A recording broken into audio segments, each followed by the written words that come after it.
Eat this shit up.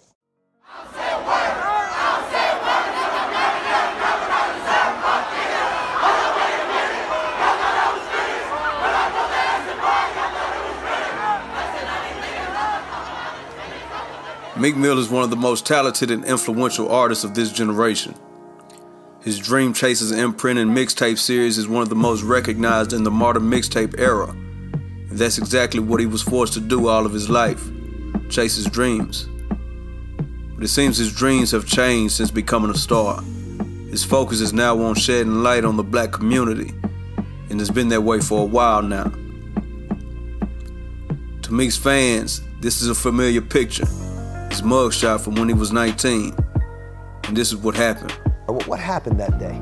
I think the world pretty much know how that go. I'm a young black kid, and I grew up in a neighborhood where it's not a good neighborhood.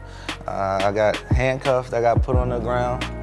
I got knocked out a few times, as you can see. I got stitches in my face, both sides of my face, hair ripped out, and I was waking up kind of at the hospital at that point.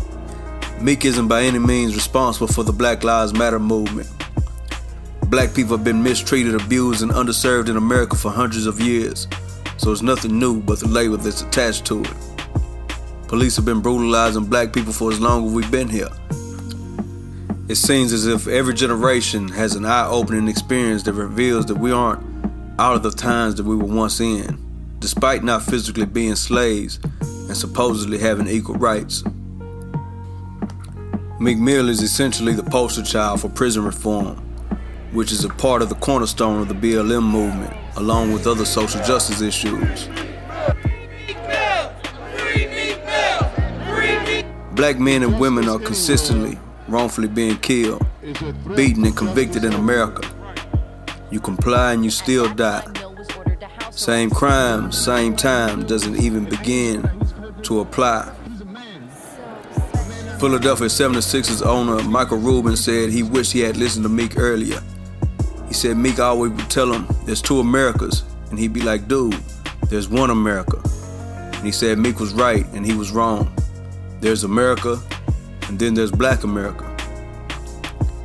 As most know, in 2008, Meek was sentenced to 8 years probation for charges that included him popping a willie, since all of the other charges have been dolefully dropped. For any crime, 8 years of probation is extreme.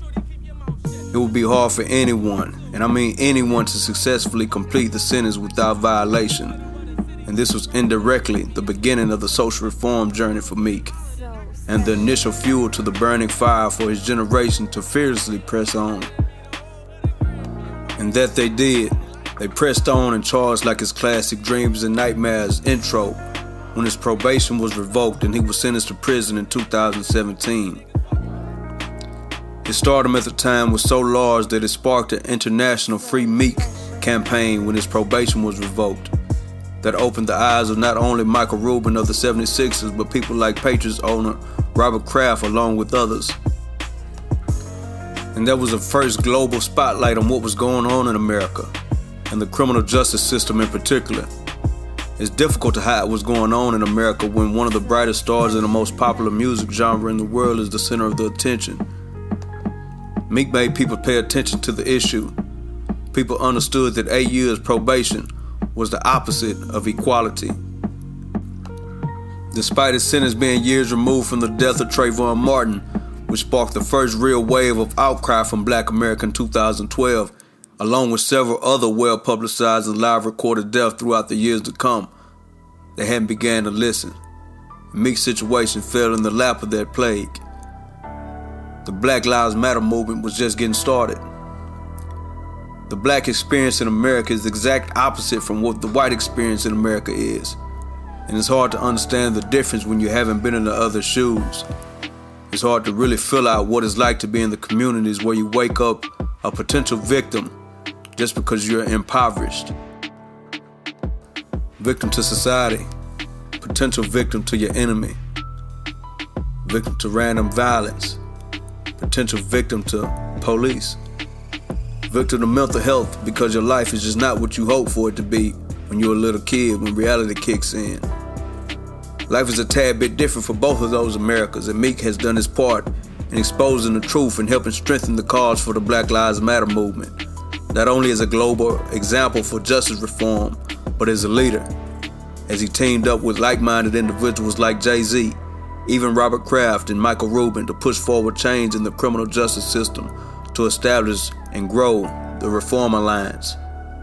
In October 2020, amidst a global pandemic and uprising in the United States and abroad, they landed a major change in California law, the AB 150, which gives a maximum 1-year probation sentence for misdemeanor offenses and 2 years for felony offenses. That would dramatically change the landscape and allow convicts to exit the criminal justice system.